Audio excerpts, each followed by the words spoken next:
پاکستان میں 1947 میں تقسیم کا اعلان ہونے سے پہلے ہی جب ریفرنڈم ہوا تو ہمارا علاقہ میولی ضلع گڑگاواں انڈیا میں شامل ہو گیا تھا اور ہمیں معلوم ہوا تھا کہ اب ہمیں ہجرت کرنا پڑے گی۔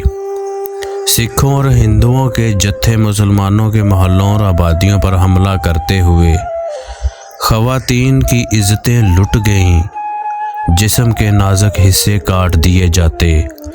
سینکڑوں خواتین نے اپنی عزت بچانے کے لیے کنویں میں کود کر زندگی کا خاتمہ کر لیا تھا۔ انڈیا سے ہجرت کر کے پاکستان آنے والے شاید ہی کوئی ایسا خاندان ہوگا جس کا کوئی فرد راستے میں شہید نہ کر دیا گیا ہو۔ 1947 کی کہانی سناتے ہوئے لاہور کے ایک شہری بزرگ شیر محمد آبدیدہ ہو گئے تھے۔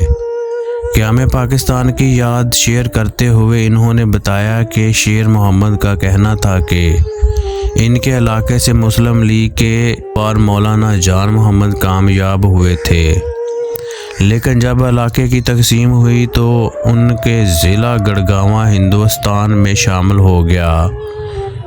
شیر محمد کے مطابق وہ اس وقت تقریباً 10-11 برس کے تھے، جو محلے کے دیگر بچوں اور نوجوانوں کے ساتھ مل کر نعرہ لگایا کرتے تھے، لے کر رہیں گے پاکستان، بن کر رہے گا پاکستان۔ سکھوں اور ہندوؤں نے مسلمانوں کی اقلیتی آبادیوں اور محلوں پر حملہ کر دیا۔ لوگ جتھوں کی شکل میں حملہ کرتے تھے، مسلمان عورتوں کی آب و ریزہ کی جاتی، نوجوان لڑکیوں کو اٹھا کر لے جاتے۔ ملٹری والے بھی ہندوؤں کے جتھوں کے حمایت کرتے ہوئے ان کے گاؤں کے قریب ایک گاؤں میں تمام مسلمانوں کو یہ کہہ کر ایک بڑی حویلی میں اکٹھا کیا گیا کہ انہیں پاکستان بھیجا جائے گا۔ رات کے وقت مسلمان مردوں کو حویلی کے ایک حصے میں جبکہ خواتین کو دوسرے حصے میں رکھا گیا۔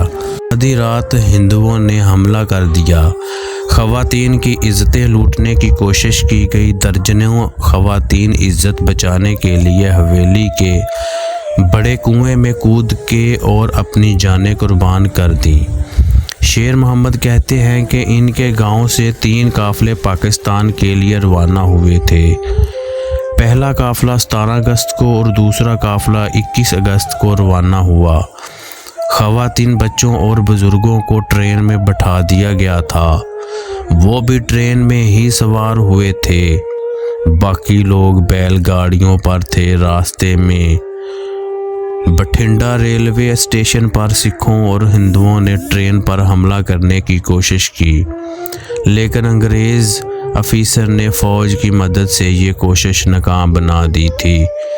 تان اور قصور پہنچے۔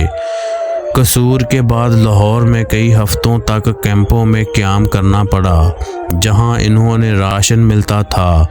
مقامی لوگ بھی مدد کرتے تھے۔ شیر محمد نے بتایا کہ ان کے خاندان اور گاؤں کے کئی لوگ کچھ عرصہ یہاں رہے، لیکن پھر سندھ کے بارڈر کے راستے واپس انڈیا چلے گئے۔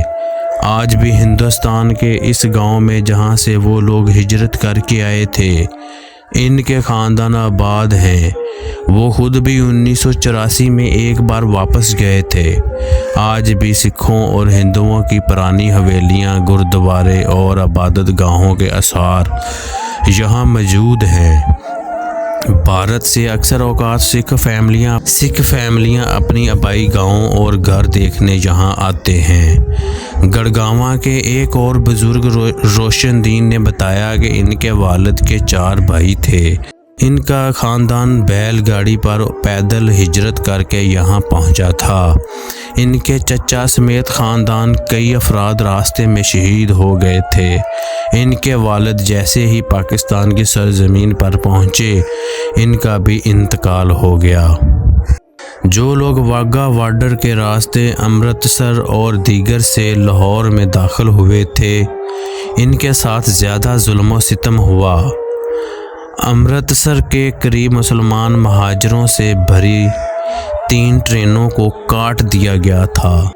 ہندوستان سے پاکستان آنے والے ریلوے ٹریک یہاں سے قریب سے گزرتا ہے۔ یہ ٹرین جب پاکستان کے ٹریک میں داخل ہوئی تو یہاں پر کہرام مچ گیا۔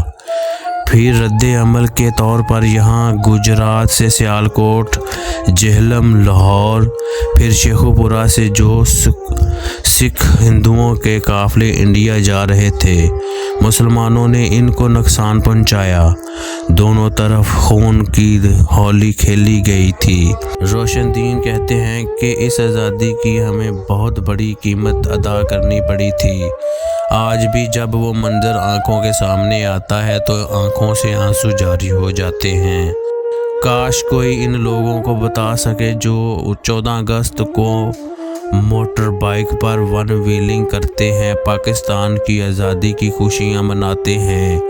کاش کوئی بتا سکے کہ ان ٹک ٹاکر لڑکیوں کو جو مینار پاکستان پہ برہنہ ہو کر 14 اگست کی خوشیاں مناتی ہیں، جو مینار پاکستان پر برہنہ ہو کر 14 اگست کی خوشیاں مناتی ہیں، اسے نہیں بنانا تھا۔ ناظرین، اگر آپ کو ہماری یہ ویڈیو پسند آئی ہو تو ہماری ویڈیو کو لائک اور ہمارے چینل کو سبسکرائب ضرور کیجئے گا۔ مزید اس طرح کی ویڈیو کو دیکھنے کے لیے ہمارے چینل کا وزٹ ضرور کریے گا۔ شکریہ۔